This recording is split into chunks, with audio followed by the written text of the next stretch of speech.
when clients are outgrowing an estate plan, frequently we put a estate plan together and then we don't touch it, sometimes for 10, 20, 30 years. The estate plan should be updated and reviewed more frequently than that.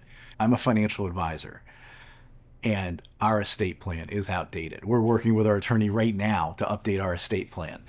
It's important to review that estate plan as you move through different phases of life.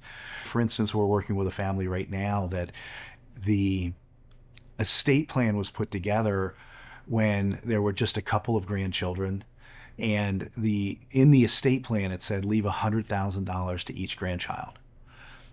Well, there's now 31 grandchildren. The estate will no longer carry the cash. There's not enough liquidity in the estate to just write $100,000 checks to every grandkid and what was intended to be left in cash to each of the kids. And so with that in mind, we're helping the family update the estate plan, and we're rethinking that. Because, hey, when there was 2 or 3 grandkids and there was plenty of liquidity, now the liquidity is spread across things like business interests and real estate equity and things that aren't liquid. And so the idea of having to write all these checks, there's not enough cash in the estate to do it, number one. So we're refocusing and saying, hey, we're going to take X% of the estate and split it equally across the grandchildren. And so now that leaves flexibility within the estate plan because we're working on percentages, not dollar amounts.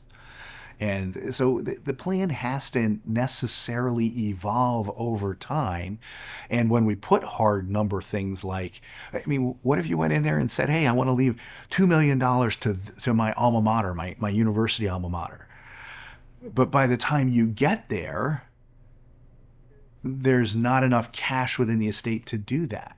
Or that's the only thing, and then the rest goes to my kids. And so then all of a sudden there's not enough to fulfill that bequest. And so now the kids are getting disinherited altogether. Well, that's not how it was. It wasn't the intention.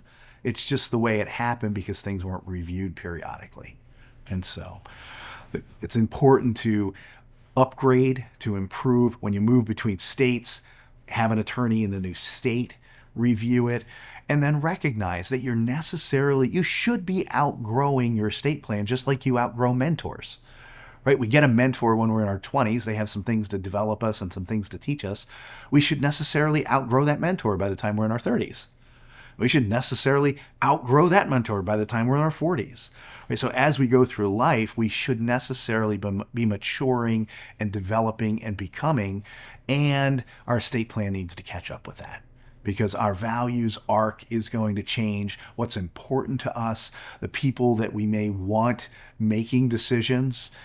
You may have the brother-in-law in there as the power of attorney, the financial power of attorney, because at that point, the point you wrote the estate plan, he was the guy. He was the most intelligent financial guy you knew. Well, then he cheated on your sister, and they divorced. And you wouldn't put that guy in charge of pocket money. But he's still in the estate plan. Might there be a need to update the documents? Probably. So we necessarily need to review and update and upgrade that estate plan over time. And it's not just a one and done, set it and forget it for a life.